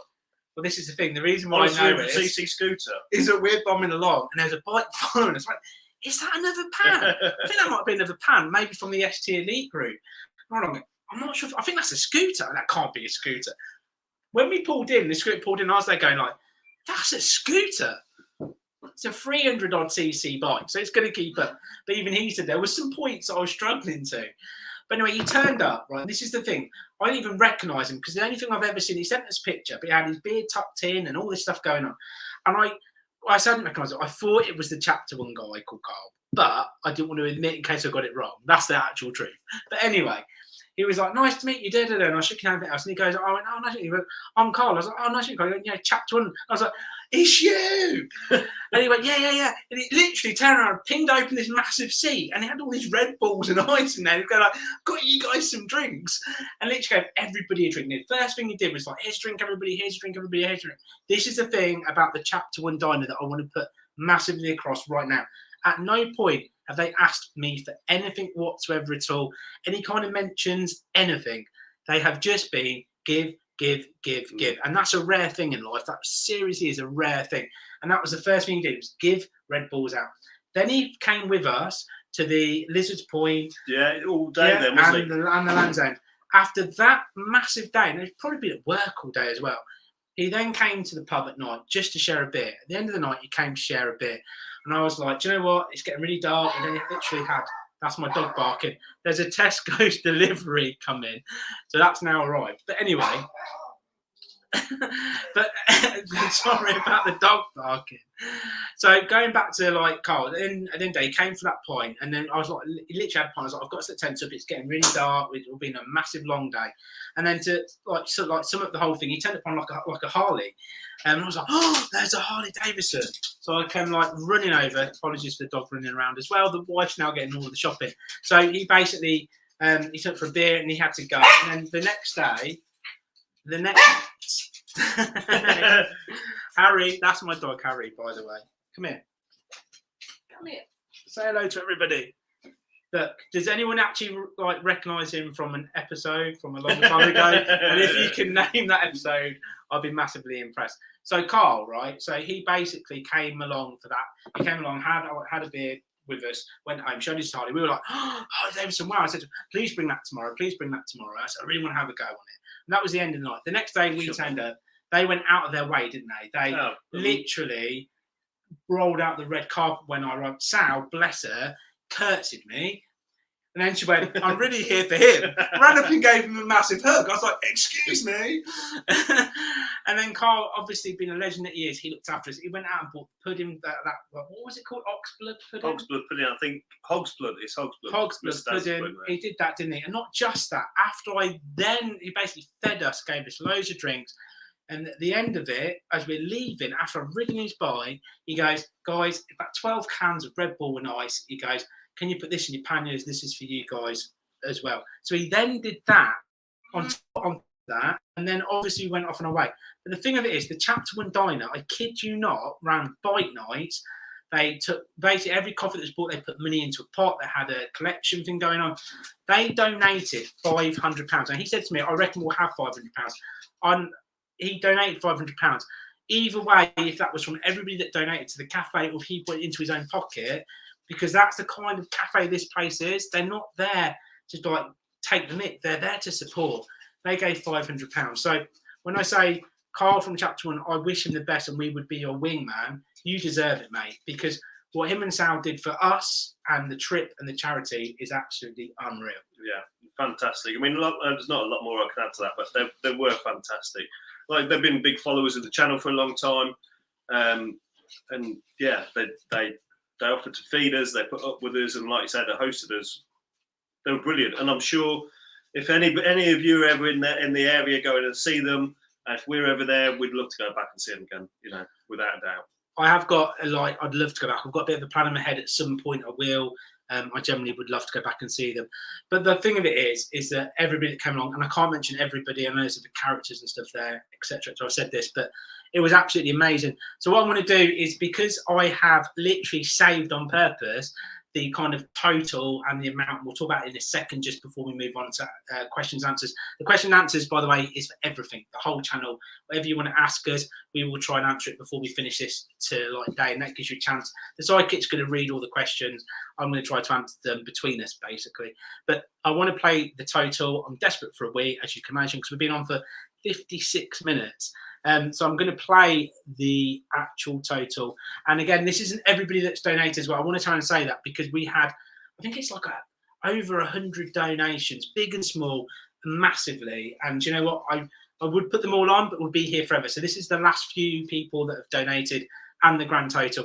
And after this video, what's the hardest thing to around to say is that for the channel, we have to end the whole charity trip. Obviously, I want more people to donate. The Rainbow Trust Children's Charity massively need it, but we have to end it as a channel goes and move on to our next thing. And that's a hard thing to say, but it's the truth. So I'm going to play the total, and then we'll literally talk about what. That's it, Lost Biker. You know it. So, are you ready? You did get it right. It's the Wookiee. So Harry the dog. But he's been following us for a long time. So long time. So I'm going to play this. I'm going to run to the loo, and then we'll talk about the total. So, ladies and gentlemen, we did this, but not just me and the sidekick. Again, put out everybody that's been behind this trip, everybody that shared every single video. This total, this is because of you guys.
Wow, $3,000. What did we 3 grand on 3 grand. And I didn't wash my hands. And high five to everybody out there. To be honest, this is the funny thing of it is, right, is that you can put a total on what you want to raise. And back the first ever trip that we ever did, we raised literally just under £1,000, and I wish it had got to £1,000. But I literally in my head, I went, do you know what? I'd love to raise 2. I just would in my head. This was my total. £2,000 would be absolutely huge. When it went past 2, I was like, this is getting bigger and better. And I know the charity, and I've had lots. I put onto comments. Yeah, I've had lots and lots of comments and emails and stuff from the people behind the actual trust, the Children's Rainbow Trust Children's Charity, have sent me loads of comments, emails. They're wondering if article on it. It's for them. It's huge. It's a massive, massive, massive deal for them. And I think, I generally do, and all the people involved, I think we did them proud. And that was our biggest thing the whole time was, do you know what? Regardless if it's just me and the sidekick and it all goes wrong, we then was ride this trip. If we can raise the money and do them proud, that was the most important thing. And I know that we did in some ways because they've messaged us so much. We were in the UK, one of the top 5 like people that had raised that kind of money. It's incredible. Just Giving, the Just Giving page, wasn't it? So you're in the top 5 whatever it is. Thank you. That's all I can say. Thanks to everybody. Thanks to everybody. Much. Thanks to Mick, because obviously Mick's total's not on there. Mick's at 250 quid, so that's 3,250. Thank you, all of you. Everybody that came out, everybody that's watching, everybody that's watched all the films. You know, it's all down to that's made this happen. And we never thought we were going to do that. You know, never. It's amazing. I mean, we've spent more than that on the bikes and the fuel and everybody. If we'd have all stayed at home, and put that money in a pot, could have been more. But Do you know we what was wouldn't have had the fun, would Do you know we? what was So- the most funniest thing about it? It was that I had, so this is a couple of the comments I had, and don't get me wrong, like, as a YouTuber, and anybody that does it will know this, there is amazing people. There are so many amazing people. There is a lot of people I call Karen. There's a lot of people that are just nasty. Now, a couple of the funny comments I had was almost like, all the ad revenue that you make, you should be giving it to the trust. And all the money that you're spending, you should be doubling and giving it to trust. It's like the actual cost of doing an adventure is massive money. Now, regardless of what anybody thinks it is, it's massive money. Now, obviously, I'm not going into a massive rant here, but we obviously paid for everything ourselves. We didn't take any money from anybody else. Last time I did like a trip, it was some money towards graphics and stuff like that. None of that. It was all literally, everybody that got involved was their own money. And the point of it was the biggest thing of it was about the adventure. It wasn't about the cost, was it? It was about the adventure, and the awareness of the actual charity. Yeah, itself. I mean, at the end of the day, we've done something, and you, Mr. Dazza, and we've done something that a lot of people wouldn't do. And a lot of people are watching this because, you know, they've seen us do that 4 corners challenge. And there's a number of people that have said we wanted to do that as well. It's, you know, there are a lot of people that want to do that challenge. And it's fortunate that on the way, we've managed to raise money for people doing it. So it's bonus for everybody, you know, but it has, and when financially it's cost us both a lot of money, two tanks of fuel each day, roughly. Biker Buddy works, all the other people. Everybody, everybody's put a lot of effort into it, and everybody that's done it should be proud. The thing of it is, how many people now know the Rainbow Children's Trust charity? At the end of the day, so many people do. Because of what we did, and that's what I'm proud of. I'm proud of all the people that got involved. Like, they are my heroes, and we managed to raise the money. So the thing of it is, I'm just going to try and say on the Guards channel, like, this is it. This is the end of the trip. There's some videos still to come out on the Works channel, the Bikers Buddy channel, anybody else that's doing part of it, and I look forward to seeing that. And I will obviously share that on the Facebook page. If you haven't joined it, join the Helmet Head Facebook page, because I will share all that stuff as well. But thank you again to you guys. It's absolutely incredible. Cheers to you all. So, the big thing we're going to move on to now is your questions. All the questions that you guys want to answer us. All the questions you guys want to ask us, we'll do our best to answer it. Like I said, the sidekick's going to try and keep up with it. He's going to name the person, and he's then going to say the comment. And if it's directed at me, I'll answer it. Obviously, it's directed at him, he'll answer it. If it's a double question, we'll answer it. But this is your opportunity to find out whatever you want to know about the channel, being a YouTuber, where we're at current, like our future plans, or all that stuff. This is it. This is open to all. This is the point we're going to read them. So it's anybody's got a question. Don't leave us hanging. Well, there's about what's next? 10-second delay. We have actually been talking about something this evening. Alan's got to check his diary, and this is for Lee, because you need to check your diary as well, mate. So just to be clear with this is not confirmed yet whatsoever at all. This could be massive. Right, can we see that on the camera? That's a potential. Lee, look it up. Mr. Dazza, look it up. Look at the dates. Check your dates. Let us know. Look it up, because it looks brilliant. Can you see? I can see. It's there. So that's what could possibly be next. There is a potential. There is a massive potential. Like I said, I can't promise right now that the channel's going to be there. If we are there, I will let people that are organising it, let them know. So the red carpet's out, and they've got a glamping tent set up for me and a peasant tent set up for him.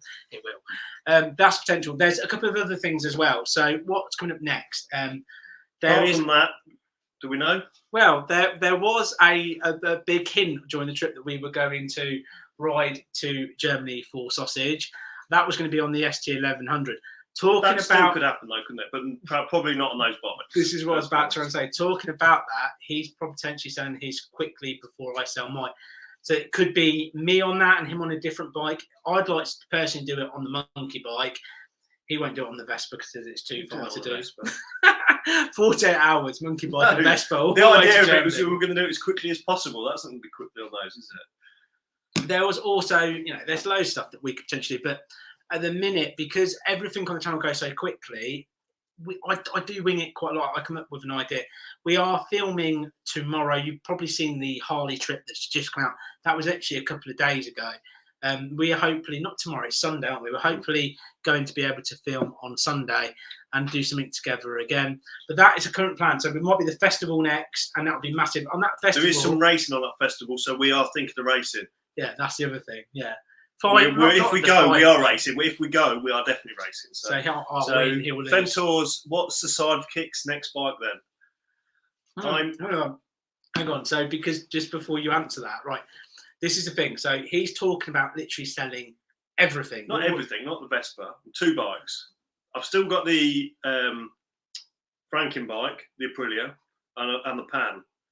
So I'm thinking about selling those 2. And I've been looking at lots of things, but what I've narrowed it down to is I either want to get an older GS 1100 or the 1150, or I'm thinking of something a bit Harley-ish, probably not a Harley because I can't afford one, but something bobberish maybe. So at the end of it, it's probably going to come down to selling those 2 bikes, what cash I get in my hand, and then what comes up first. So that's probably going to be it, I think. A GS would probably cover doing lots of other things, but I've got a beard now, so I probably want to look cool on a bobber, so we'll see. So we've had lots of chats, obviously, off camera, but I basically is looking at buying the original GS 1200. Yeah. I've had one, and I love. I'd like to ride a newer GS, but I don't recommend that for the sidekick. He'll do whatever he wants, by the way, because it doesn't work. I can just tell him. No, it seems like it comes down to finances. I couldn't afford to buy a new GS. Well, just talk to them and get them to give you one. Just get a lordship. But anyway, there's a potential for that as well. That will change a little bit of the dynamics of the channel. This is the thing as well. So we're not sure exactly what's going on. There is a potential as well that I might similarly do a thing as well. I'm not sure yet. There's another idea that I might start spinning a few bikes, buying a few smash bikes, fixing them, spinning them, stuff like that. There's just loads of potential. And the other side of it is with the channel. I've thought of that as well. But at the end of the day, I've got my garage is full of bikes and parts of bikes. As you can imagine, there's Vespas, 2 broken, Vespa and a half in bits.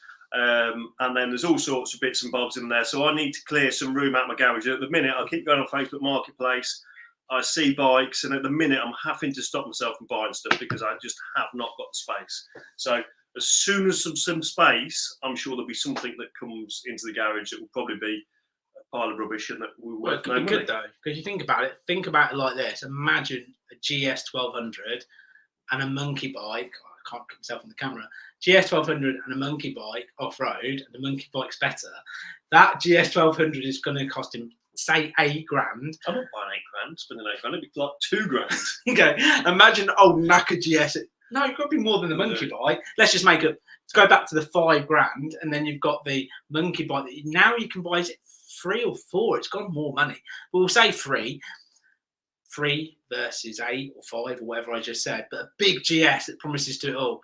And a monkey bike smashing it. No, but the thing is, the monkey bike might be equally as good off road. But the thing is, now I've had a bigger bike on road. I've kind of got used to. Now I've got had the Pan experience riding down the motorway. I want something that can do that as well. So that's the reason behind it.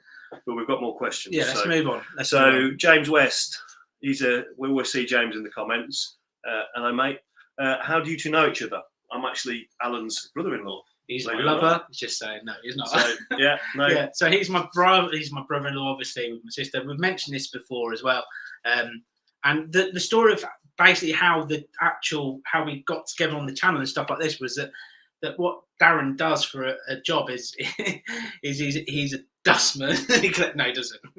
He is an expert he's an expert. He fixes bikes. He doesn't work in a bike deal or anything like that. He basically works on brand new vans. He makes his vans look amazing on the camper van side of things. When I got my camper van, if you go back in the vids, he came along and basically he helped me. I wouldn't say he fixed what I did because he would say that he did. But he helped me do that. And you already watched the channel. That's the truth. And yeah, I'd seen some of it. Yeah, he'd seen some bit. He loved it. He came and helped me. Said, "Do I mind him being filmed?" He was like, "Yeah, that'd be really cool." But there was a bond from that moment. Like, we've known each other for years, but that was the bond. That was the bond that kind of created it because you got the Vespa and you're talking about. It's like, let's put it on the channel, and we didn't force this, if that makes sense. It's like it was something that was either going to work or not going to work.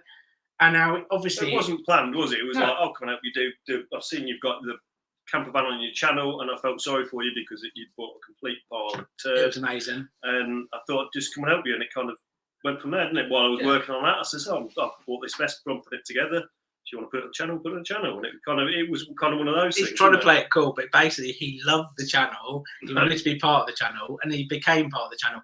But more than just that, at the end of the day, the whole bond that we've got is really because of this channel. And we've worked together to the point now where it's like the thing about making the whole video side and creating it, and if anybody ever does it, is that it's really hard to say, but like there is a plan. And you have to bounce off of each other. We play a part in the videos, and it's set up in the scene. And the one thing about Darren, and again, giving him a compliment sort of thing is that he gets that. So when I'm like, this is what we're going to do, this is how it's going to happen, he knows how to make it happen as well. So that's why the chemistry is there, because it's not, the plan might come from an idea that I've had, but it doesn't work if we don't both bounce off of each other. So we're lucky. I just play stupid today, and I'm good at that. I've had 43 years of doing it, and we just play stupid all the time. And if you don't mind making yourself look an idiot, it works. I've had plenty of practice at making myself look an idiot. So I thought it'd make him look really good in the edit, personally. And so let's move on to some more questions. Are you a Harley fanboy now? Oh, is that me? Well, I don't know. Who's that aimed at? Lost Biker. So personally, after having a go on Luke's, if you watched me have a go on it, I've always fancied having a go. And had a go, and it's one of those things. Some people hate Harley, some people love them, and I think I would like to have a Harley. What about you? So for me, obviously, I've ridden a couple of Harleys now, and obviously, if you've just seen, I put it up early a little bit on purpose so people could see it. So I just had a Harley for a day, and that's because of the guy that I think wrote the message. No, it isn't actually; it's someone else. But because of Fentor, the Fentor YouTube channel, you've seen him and me do lots of stuff together. He organised for me to basically have that Harley from the Uppingham garage for like a day. And the weird thing of it is, and it's a hard place to be, because I knew if I put that video up, people are going to love and they're going to hate it, because some people literally go, "Oh, it's just a Harley, they're all idiots or all this." Other people go, "Oh, I really like it." So it was a big thing for me to go and do it in regards to the channel. But the Harley Davidson, you've got to ride it. Now, lots of comments came through with that bike as well, where it's like almost like, "Oh, they're a sewing machine, they're this, they're that." The way I'd like to put it in regards to the Harley Davidson itself is, if anybody's ever done it, you get on a proper Triumph Bonneville, it has a certain feel. It feels amazing. You get on a Tiger, it has a certain feel. It's amazing. You get on a Monkey, it makes you smile. And again, it has a certain feel. Harley is that. Harley is its own style of bike. You get on it, it makes you feel cool, and it makes you feel bad. And it's one of those bikes you go, it's dead expensive because you're paying for that kind of image, that kind of brand. And yeah, it comes down to Harley. I probably am a bit of a fanboy now because I do want one, because I like the way it made me feel. Like I want another Bonneville, like I'd like to give a Scrambler a go. Harley's there, and that's all I can really say about Harley is that you need to go to Uppingham and you need to get on one and test ride it. Speak to Chris, he will sort you out, and then come back and put another comment on that video and go, "This is what I experienced." I think it is one of those bikes that you need to try, don't you? You need to have a go on it. You need to try it, because they are, they've got a whole brand, and if you don't want to buy into that whole brand thing, but they do have this feel, and it's kind of, it is old, it's agricultural, but they feel good. So next question, let's go. So, funny, but two-stroke needed for Darren. Yeah, I don't know. Had one. I've had a few two-strokes. We've already done it. Yeah, we've done that. Do you fancy ZX Designer? Yeah, you need to put that thing into a classic bike auction, Mr. Dazza, because that is probably worth more than you think it is. So Mr. Dazza's got one of the most lowest ever mileage bikes in the world. world. One owner, ZXR. So if anybody's looking for a future classic like to 2,000 miles or less than that, isn't it? I don't know. It's ridiculous. Yeah, how many miles has it done, Mr. Dazza? I reckon that bike, not everyone, I reckon $5,000. I reckon more than that. $6,000. I mean, they are, when they've done a lot of miles, they're about 2.5. It would probably now just tick over into a classic bike. So I think you'd be surprised what somebody would pay for that, because it'd sit on it, because it'd be worth a lot of money in the future. Abby, who's the better rider? Obviously me. Fentor, the GS is too big for me off-road. Yeah, I know what you're saying. It probably is a big, heavy bike, but we don't do massive amounts of off-road, but we So it's one of those. I don't know. No. Here's the thing, though, right? Here's the thing. This is me talking directly to BMW. They'll never see this in a million years. Saying that, though, going back to like the point of all the dealer stuff and all the reviews. This is press companies. Press companies deal with the manufacturers, and so if they do watch it, please send us it. But me and you on a GS, I would take a GS down the Strata, Florida. I would. They are big and heavy. There's no doubt about that off road, and I would. But it's kind of one of those things. Okay, so here's the big thing, right? I'd do it. I'd try it. Why this not? Is what so why not try and do it on a big heavy bike? Imagine us being offered it, because this is the biggest thing. It's like we can't just always going back to Mr. Dazza, less than 3,000 miles. You're right. So that must be the lowest mileage ZX9 in the country. One owner. 10 grand. You could put that in a classic bike auction. So the GS, imagine us two, Strata, Florida, or even bigger, better. Just give us the bikes. Obviously, we're not going to buy them or insure them. Give us the bikes, and we'll see what GSs can do. Do you think that when we drove? I'll tell you what it was. One of the things when we were doing that big trip is around Scotland, and we drove to the Westerby Point down that road, which was horrendous, wasn't it? Yeah. And we were on the wrong bikes. We were manhandling those bikes down that road. I didn't struggle. Yes, you did. And Reg, every opportunity. In fact, there was one bit where I was off in front of everybody, and I had Reg behind me, and I came flying.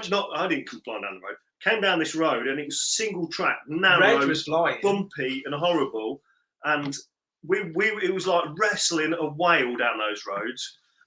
Come back over the shot and realise I'm putting that shot. So what's next? And then Reg came flying up behind us. So at that point I thought I'm on the wrong bike. So that is why I've kind of thought I need a do-it-all bike. You need a Himalayan or monkey bike, to be honest. No, too slow.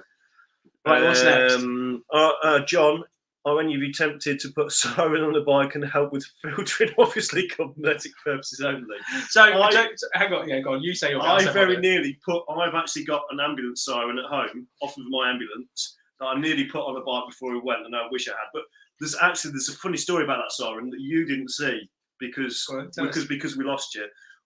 John, you know about this. That point on the M25 after we lost you, there was another section of traffic where we started filtering again. Yeah. And I was in front of Lee, and he put the siren on, and we were going through all the traffic, and all of a sudden I could see the traffic had stopped. It was like dead, and then it was open road. And then all of a sudden, he's got his siren going, and then I could see up in front there was a police car. So I was I was making us slow down. I was like turning around to him like this, turn it off, because there was a police car like two cars in front. And this is why. Yes, and I looked round and I was like that. He obviously wasn't paying attention. I said, "Hey, we're whacking him on the helmet. Turn it off!" And then we rolled up to the stop, but luckily the police car had cleared the roadblock, and we suddenly pulled off. Then, so yeah, that was funny. On my aspect, I just want to say, being an ex-emergency services worker, that never happened, and it was just basically a dodgy horn. Let me finish. It was a basically dodgy horn with a power problem. So it was going woo.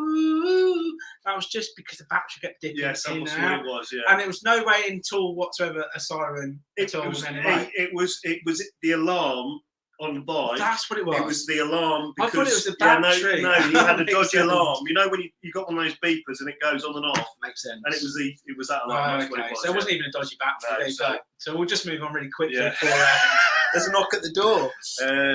Just make sure you take Chris up with a huge pie if you want to get a bite yet. Himalayan all the way. Really, Chris said? No, that. Yeah. John, give John a go. Yeah, that's the one we did. We done that one? About the siren, yeah. Oh, here we go. What YouTubers do you watch? Okay, that's a really interesting one. That really is, because one thing I don't ever talk about is the YouTube channels that I watch. And there's some ones I watch. There's lots I've actually ditched, to be completely honest. And there's certain YouTube channels that I say I massively admire. But you go first, because obviously I've been doing this for a while. I don't watch.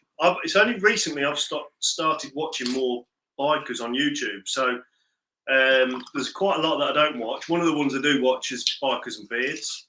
There's a lot of car ones that I watch, because before I was into bikes, I was more into cars. So unfortunately, I don't know why I do, but unfortunately I watch Safi Sprocket. and I don't know why, because she's so annoying, but I still watch them all. And just go. I know this is okay. So, but it's not because of what you are. I know what you're going to say now. No, it's not. Because of that. No. So what I'm going to say is it's quite funny with her, is that she's been going. I can't remember how long she's been going for, but the only thing that I will turn around and say, and then this is not in a horrible way whatsoever at all, is that as a YouTuber, as a male to female YouTuber, and all this stuff, all I wish that she'd look at is her stats, and she'll figure out why she's got where she's got to. No, but it doesn't matter what your stats are, does it? If she's got where she got to, she got to. Well, I just generally think that a lot of hard work and time, and to achieve what I like to class it as a following that love you for the person that you are, is take a lot of time. I'm going to leave it there because I get myself in massive trouble. Let's just massively move on. Everybody tries to wing it, but her winging it is to a new level. I just think there's a complete lack of organisation. And she'll probably enjoy herself a bit more if she organised things a bit more. The one thing I find quite funny is a few of my comments when I've made a post of me being silly, it will have a hashtag to her, and it'll be like, not as good a dancer as you. And it's fine, but she'll actually reply to it. She has replied to it. Yeah. Now, I think, personally, she's watched quite a few of my vids, and she's trying to do some of the stuff that we did, and that's absolutely fantastic. I wish her all the best, and I'm not in any way whatsoever wish that I had ginormous. Anyway, we'll move on. I have just started watching $1 Million Bogan. Said to that earlier when it came round.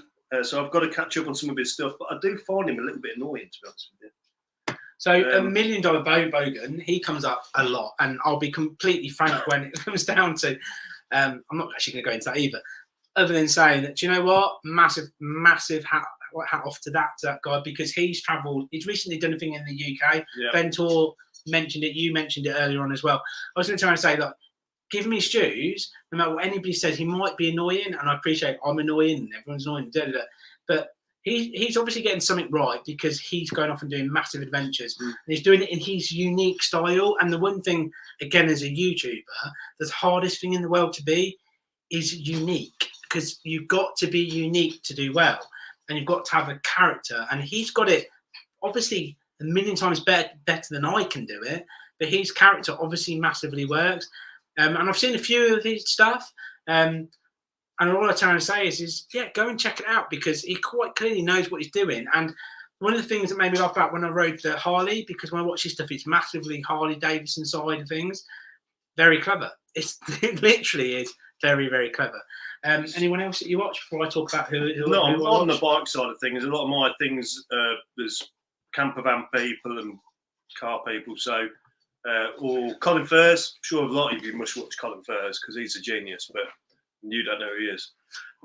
So hang on, I need to answer my bit. You talk about yourself. We've got more questions to go. So for me, on the YouTuber side of things, now there is what I like to call like the legends of YouTube. Now I've been in here for, I think it's about 4 years or so now. So I'm nowhere near them, and I've worked my butt off to try and make the channel as big as it is. But regardless of that there are certain YouTubers that I generally feel like need respect, and they're the people that made, in the UK side of things, YouTubers, and the Bike Buddy channel mentioned them during our trip. But for me, if you look at it, you've obviously got Bruce Smart, that's obviously T Pot One. I do watch some of his stuff. I watch some of his stuff, and then and his podcast.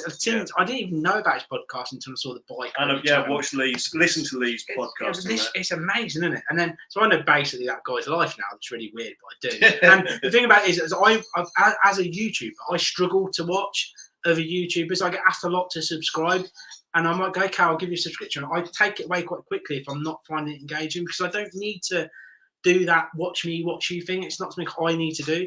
So anyway, back to him. So T Pot One is a legend. So Richie Vida, also known as Wild Bag and his adventure stuff, is another guy that's an absolute legend. TMF is a legend. Sounds really cheeky to say this. I'd love to teach him how to do audio on his trips, because I think his audio's got worse. But he's also a legend. But the other two are probably my favourite. People like, again, I go back to it, but like the Biker Buddy channel, the Works channel, they're the people that I'll actually sit down at night, pour a glass of wine and watch. But not just because they support me, but they're the guys that are taking their experience and they're improving. And I like to see that. So my favourites: Bike Buddy channel, the Works channel, Richie Reader, Teapot One, TMF. No, actually, it's not. So those are the 4. And anyway, let's move on to the next question. So Ronald Hammerstrom, is that German? Maybe, I don't know. Have you tested the Honda Goldwing?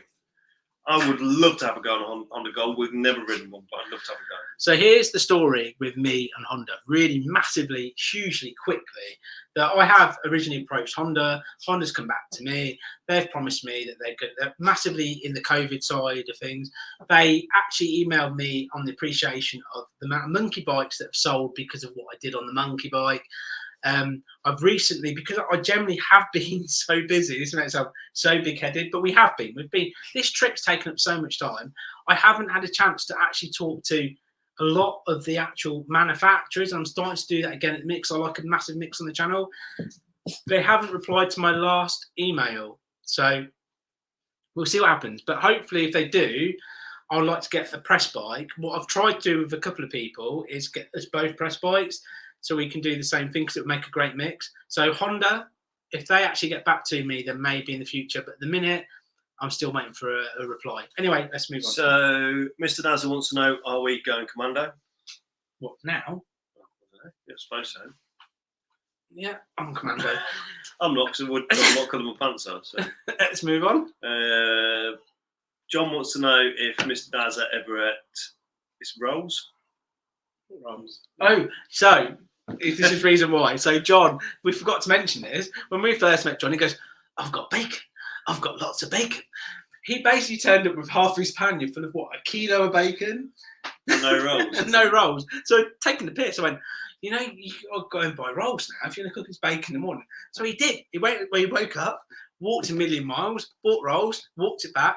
The next day, we had the Chapter 1 diner. So we had breakfast sorted for us, and he went home. So he's rolls and bacon. Obviously, Mr. Dad's got the rolls. John must have ate 1 million pounds of bacon. Right, any more? Where are we at? Then Fentor says we're not going commando because we've got continence pants on. But so this is so a story. Obviously, Fentor knows about that. There is a story. So I moan about my butt on the Himalayan. I'm actually about to go to Chelsea. So he wears condiment padded pants. That's Ben Pentor, to make sure that he doesn't have that problem. And he recommends them to me. So go to an old person's home, get those little pads and slide them in. And apparently that sorts out your butt. So Duncan Pryor, I think he gave us a donation on the trip as well. So thank you, Duncan. So hang on, just going back to him just for a second. So I don't know Duncan at all whatsoever at all. He's obviously been watching the channel for quite a while. He donated £200. When I said about the beard side of things, Steve Bolter donated 100. It's not about money when I'm saying this, but he donated 200. And that literally the next day I ordered that thanks to those guys. So that one video is because of those two guys, and that's a massive thank you. He's put, how long have you two been riding for? So I'm not massively long. I've only been riding. Well, I've had my bike license 10 years.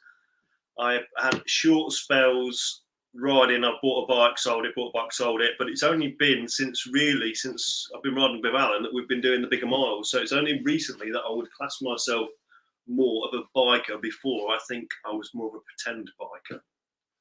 Okay, so just to not dig him up whatsoever at all, the story about him, and this is quite interesting. So I come from a big background. I'll talk about it in a minute. But when I met Darren, and again, I talk about a connection like between us, because obviously I actually come from a massive family, and we were chatting away. And Darren, you before you passed your testimony protest, he got on a racetrack first.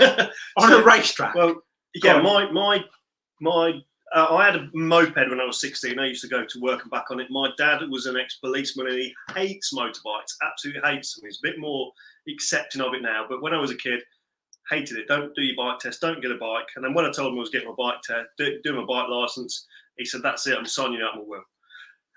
But the only reason I did my bike test... He loves us now. He does now. But I did my bike test and I went to watch my mate, and he races bikes, and I went to watch him at Donington, racing at Donington. And I came back from watching him racing, and I was like, right, now I've got 2 kids, which is a good idea. I'm going to go and do my bike test so I can go and do a track day. So I actually did my bike test.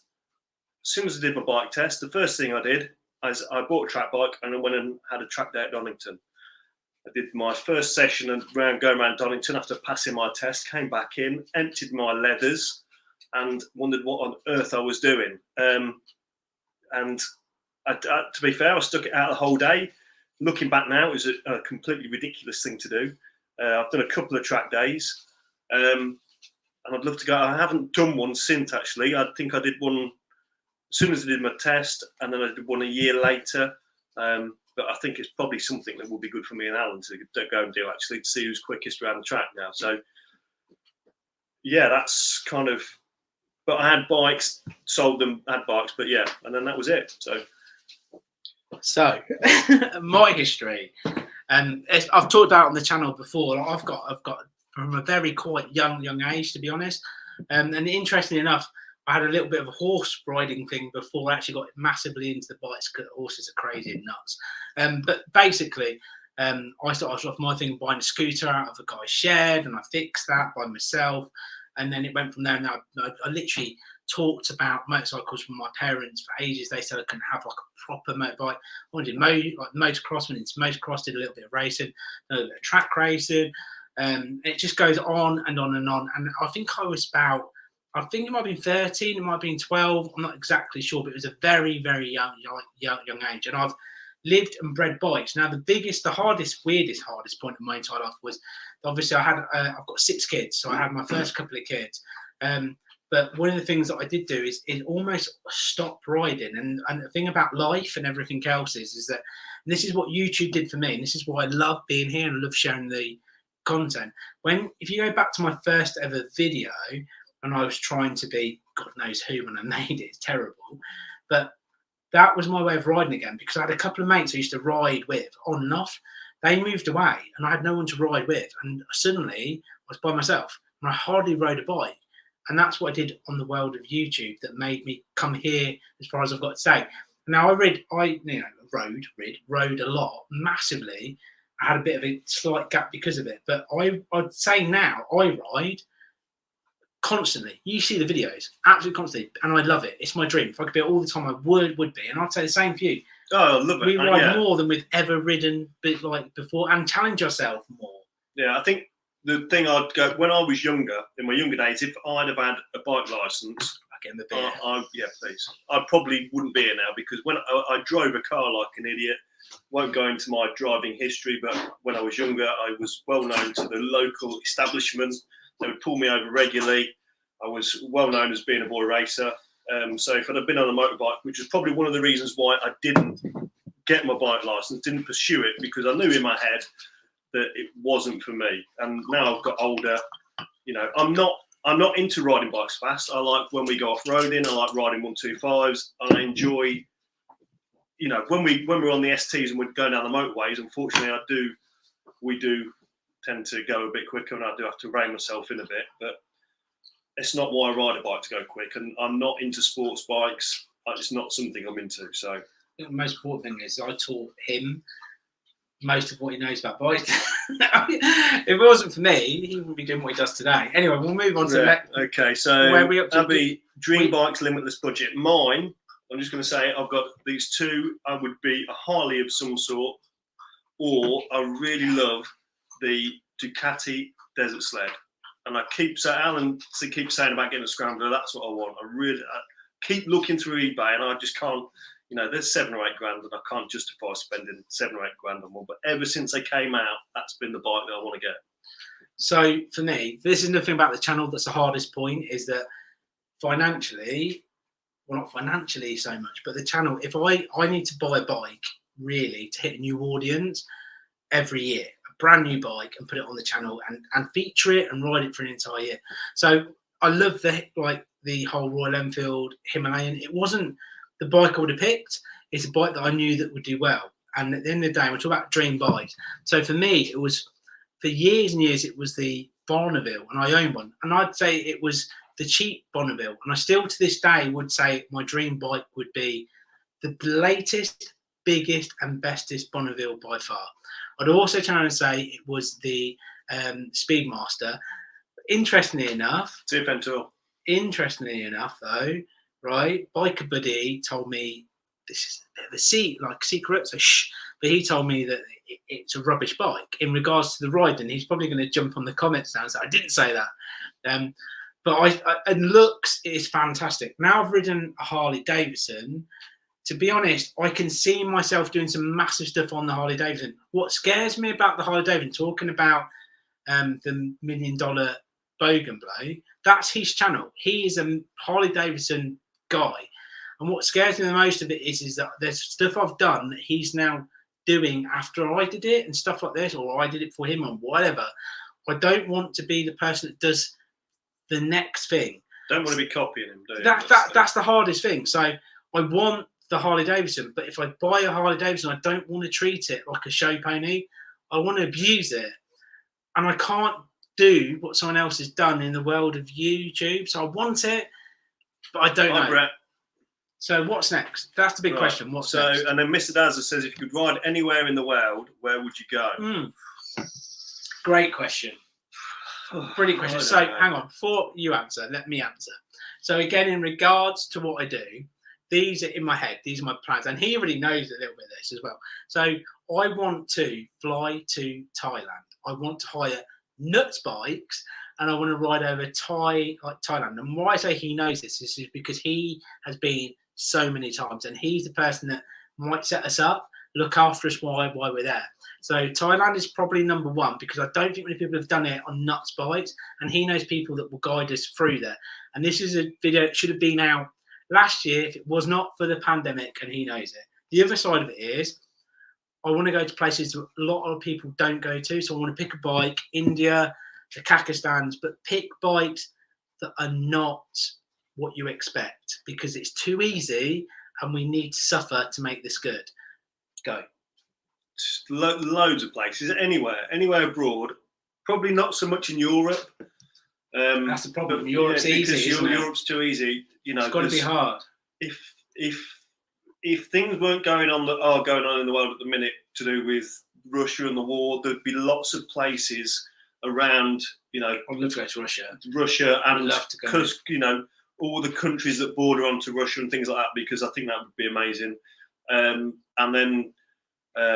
You just around the world. Why not? Why not go for it? Why not go around the world? Vietnam, like you say, Thailand. There's loads of places. So that's the thing as well, really, because on a bike, it's just such an adventure, isn't it? You could go anywhere. Hop on a bike, and it's always an adventure. So I've said that previously, and that's part of the channel. So it's really hard, and again, people will appreciate this, but what it costs to do what we do is big bucks, no matter what. And so my vision for me personally, I want to travel the world, but bit by bit by bit. So we've already done, if you think about it, and I've done more outside the channel before this, but just on the channel, we've covered the UK. There's some bits we haven't done.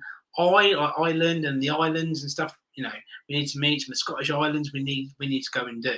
But we've done a massive chunk of it.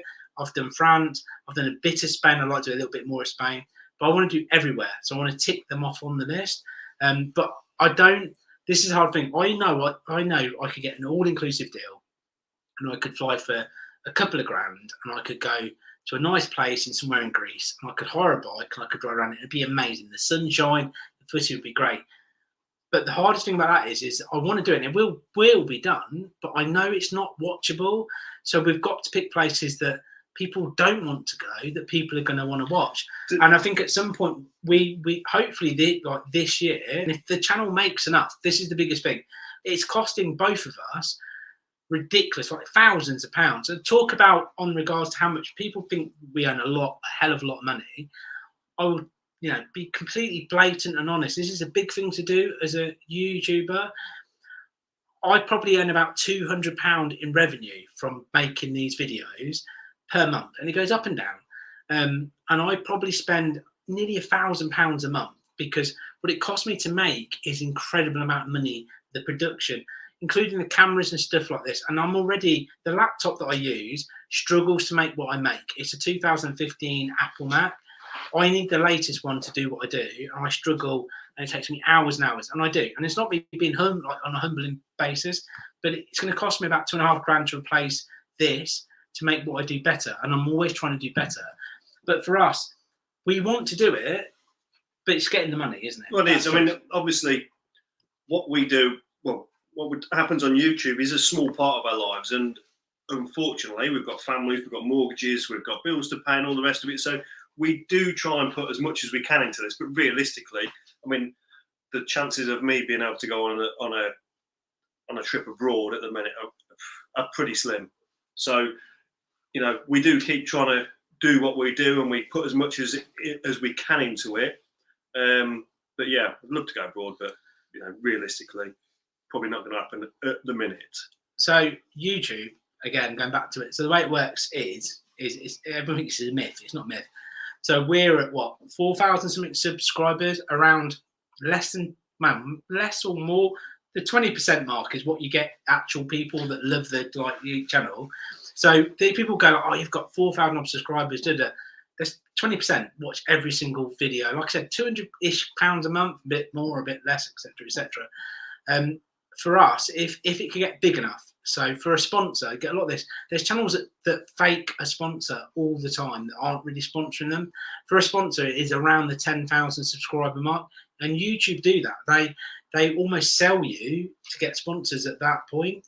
So if we can get there, we'll get sponsors to make more stuff happen. But right now, it's costing us an incredible amount of money to make what we do. And we're not giving it up. I mean, I'm not personally. I don't know about the psychic. At some point, he might go, do you know what?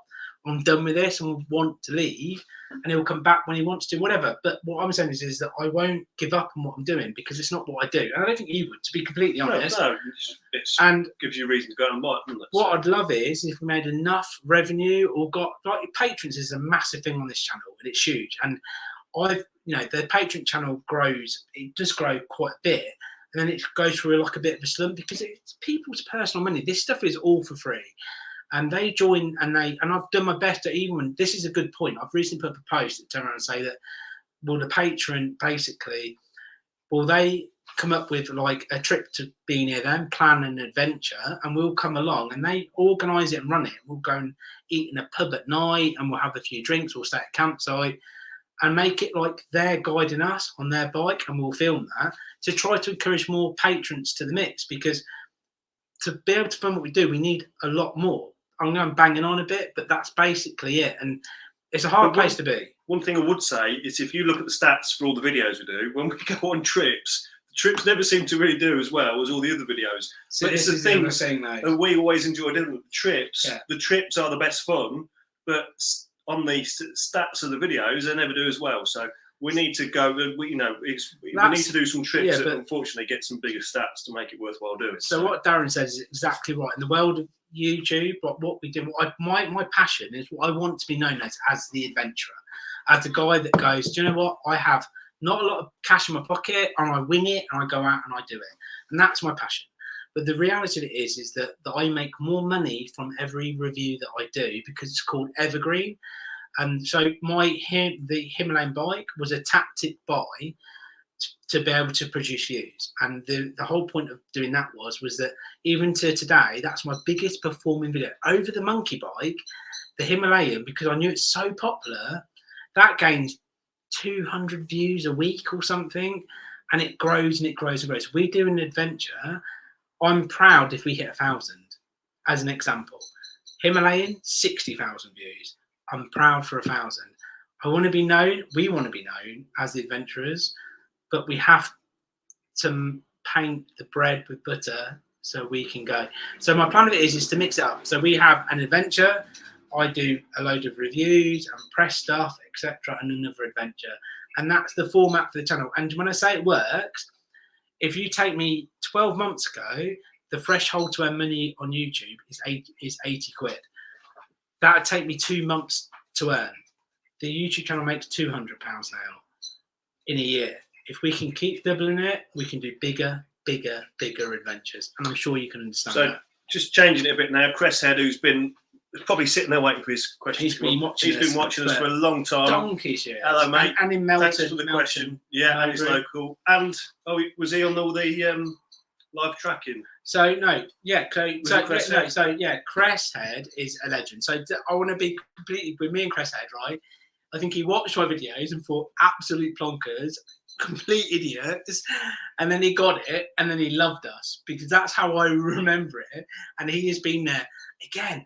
I must have been so small. There for a long time. And not just that, he's done loads of super chats. I'm not even watching super chats tonight, and I apologise if anybody's done any. Did super chats, did loads and loads and loads of stuff. But most of all, importantly, Ken, he's been there from the beginning. So anyway. He wants to know, have we got any more versus races coming up? Well, we're about because they were so much fun. Look, the pizza race, the McDonald's race. So if the next trip comes off that we were talking about earlier on, if that happens, well, that will be race. Just go back to the pizza race, right? This is the best bit in the world, right? So I'd lost a couple of races tonight, and I have. Wait! Don't go read it yet. I'm just reading. Yeah, because they don't know to read it. But anyway, so I planned that race out to perfection, right? To perfection.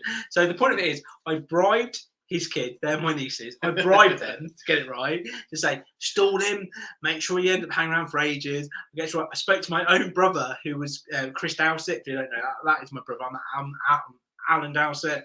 In case you want to find me anything else, I've got nothing tied. But, so Chris Dowsett, he's been on some few videos. He filmed it, and I said to him, look, this is my camera, do this.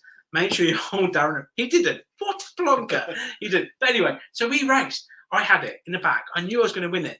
He got there first. So they tried to hold him up. His own kids tried to hold him up. Had none of it whatsoever at all. Chris didn't bother doing any of that whatsoever at all. And he won. I planned the shortest route, that's why. Yeah. Well, I thought I did. I generally thought I did. But the races are fun and they're good fun, aren't they? Well, there is a future race. So there's again. But we are planning on doing some more 125 stuff, aren't we? Because the 125 stuff is not just 125. So to be fair, no, not just one. But we haven't done much recently, have we? So we do keep saying we need to do some more on the 125s. So the Honda. So yeah, the 125 thing. So this is. Again, this is probably, I'm sorry I'm avoiding questions, but it's kind of a big thing. So I get loads of comments, obviously, on Monkey Bike, and I love it. I absolutely love it. Obviously, like the Monkey Bike is what made the channel, and lots of people bought Monkey Bikes because of what I did and what I did with the bike and all the lockdown stuff and everything else. And the Monkey Bike is still today one of my favourite bikes. But I had to do what's really hard thing to turn around and say, but I had to not ditch the Monkey Bike because I love it. But I don't want to be known as the Monkey Bike YouTube channel. We need to expand the channel, don't we? Expand this is the way, though. The viewer base. So. Yeah, if you look at it like this, and again, I like Doctor Who, you might not or anything else, but you get a good Doctor Who actor, that's all they ever do. So if I, for instance, called myself Hippo, Monkey Bike Adventures, that's all I'd make is bikes about a monkey bike. You can't do that in the world of YouTube because things come and go. So, for instance, Helmet Head is a brand. That's the thing. It's a brand. I'm Helmet Head. This is a Psychic. I'm Alan. This is Darren. But it's a brand. And I don't want the brand to be a monkey bike brand. I love that bike. Without a passion, I would do so many adventures. But it needs to be a monkey bike channel. The format of the channel, and it works. It just takes a long time for people to get it. It's adventure. It's reviews evergreen that help create the money. It's bits and bobs. It's me as a blog. It's Darren as a blog, and it's a massive adventure. Our passion is adventure, and the last two adventures is because of Darren. To be completely, I might come up with an idea. He plans it, and it was a massive relief. And you took that on, didn't you? The last two adventures, you did a bit, but you took on like the whole charity adventure was my bonkers idea. The whole route that we did, the views that we saw, the places that we did, is because of him. And that's the chemistry. And the whole point of it is the next thing will be another bonkers adventures. And this potential thing that we're going to do next could be big. But that's the point of it. It's a build up to an adventure plus the bits between. And then we will get that. Anyway, so we read through some more comments. Flat Tracker, I'm just reading through yours. Yeah, thanks for your comment, mate. And you're from Germany. That'd be great. It'd be nice to actually come over and see you in Germany, maybe. There's the thing. So this was. We would like to come over and see more subscribers, more patrons. Whereabouts? Well, in Germany. So we've spoken about Germany. So if you can recommend somewhere that's good for sausage, we might come over and try some of your sausage. So that's the point of the German trip. So the German trip was supposed to be potentially a 48-hour adventure. There's lots of these 48 adventures that we've got in our heads. And it's to go to Germany to buy a sausage and nibble on the sausage and back. What's incredible distance in 48 hours. So if that guy is anywhere near us, potentially that could happen, especially if he cooks sausages for when we arrive. Well, Germans are known for the sausage, aren't they? But if he's got a place for us to stay, so we get there and stay with him and eat proper German sausage and actually hang out with a proper German person, that is an epic video by itself. Next question. Abby, would you consider the Strata Florida again? With a different bike? Oh, I can answer that. I can absolutely love to. I can answer that straight away. So anybody ever heard of Senus, the bike company that's got little bikes? So I put out to them, and again, this is probably going to get me massive kicked off of their list when I say this. I said, do you know what? We've done this on a monkey bike, and the monkey bike would have achieved it. And you got to admit it. It would have done, yeah. We absolutely nailed it. And I went and rescued you. And do you know what? As an episode goes, it was amazing. The only reason why, don't read the questions yet. No, just like the only reason why the Vespa didn't make it is because it's a bloody Vespa. Well, it shouldn't have been doing it's not made for it. So we would go back. So I put out to Sinners, and it's a marketing company. So if Sinners actually read this and want to take us upon it fantastically, I put out to them. They've got an off-road version of 125. So give us 2 of those bikes. Let us ride that Strata Florida in the same style and get to the end and prove these are good. The one mistake I made is putting there, they might come back between medium and heavily damaged bikes. The insurance company said no. So they've offered me another bike since then, but I have to pay for my own insurance. And the thing about insurance is now, because of the channel and it's being known, I now have to be insured like a business as a basically doing press thing, and it's massive money, so it's probably not happen. So anyway, move on to the next question. So John's put Keepers 125. John, before you agree to that, I think you should go back and watch the Strada Florida episodes and just see if you think you want to do that on your 125. Let us know what you think. Mr. Dazza says you can't beat a German sausage. You can't. And if you fancy coming for some German sausage, you'd let us know. Yeah, Flat Track has come back and put, I don't know where that is, but it's near Nürburgring. With sausage in the garden. Where is he? Find a place in my garage. No, now, hang on, because I've been, again. Yeah, hang on. Obviously, we don't speak German, so... Come over dinner near the Nürburgring, sausage in the garden. So, straight away, I can tell right now, because I've actually... Before I did the whole world of YouTube, I actually owned a garage before the ambulance and everything else, and I built an MG, a classic MG, and honestly, it was a rust bucket. I spent 10 months rebuilding this car. Christ, it was the wrong time. It was a car, so I rebuilt this car, and I literally drove this car through 7 countries and da. Anyway, I went and rode this classic MG that I spent 8 months building. And crapped myself and drove around like a child because I went to hit it because I put classic bumpers and everything else.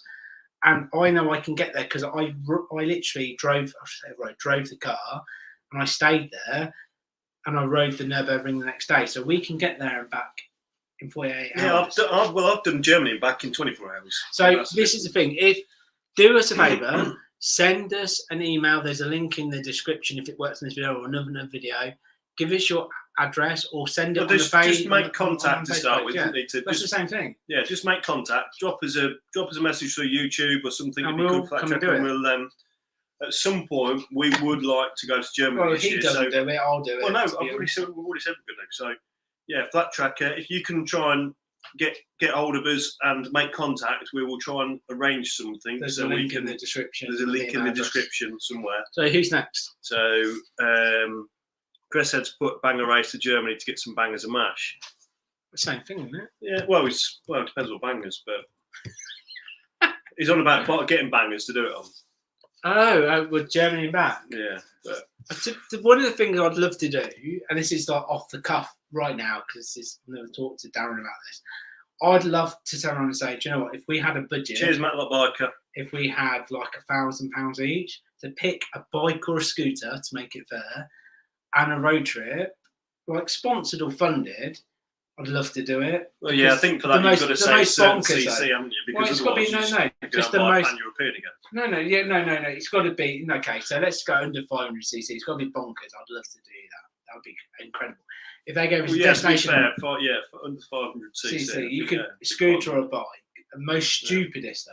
It's got to be the most daftest bike possible. Anyway, that's one. Mr. Daz has put Nürburgring lap record on monkey bikes. He's got a monkey bike because he's on the best. Martin B, new to the channel, hello mate. Yeah, so I think we're nearly caught up on the questions. Is that everything? Yeah. Wow. Have we got anything else on the? Do you know we've almost been here for 2 hours? 2 hours. So look, do you know what I'm going to say? Is any more questions? Get it in really massively quickly. Have we got anything else on the card that we're supposed to talk about? No, see, I put a few little comments in case because there's stuff for us to talk about, but I think we've pretty much covered that. So do you know what? That might be it. That might be 2 hours down the line. I think that's us done. I just want to say literally an unbelievable thank you because we went up to like 30 odd viewers and we're down 28.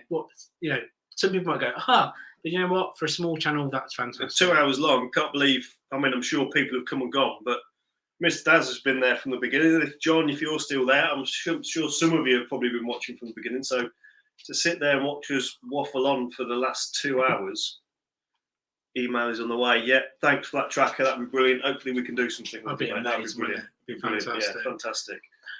So those of you that watched from the beginning and we've now been waffling on for nearly 2 hours, I'm sure you're bored stupid. Thanks very much for sitting there and watching. John, you're a legend, and we will catch you soon again, mate. So most of all, I want to hold a glass up and say thank you to everybody that donated, all the people that bothered to send it. And the one thing I was going to say is if you want to see videos first, there's Patreon that generally does help our channel. But thank you. I'm not going to answer any more comments. We've got Ronald saying about going to Sweden. Sweden? Yeah. I'd love Sweden, but we're going. Yeah. So thank you so much for coming. We're going to ching our glasses. I'm going to hit end together. Thank you so much for tonight, people. Cheers, everybody. See you next episode. Thanks for Love watching. you all. Bye-bye. Bye-bye.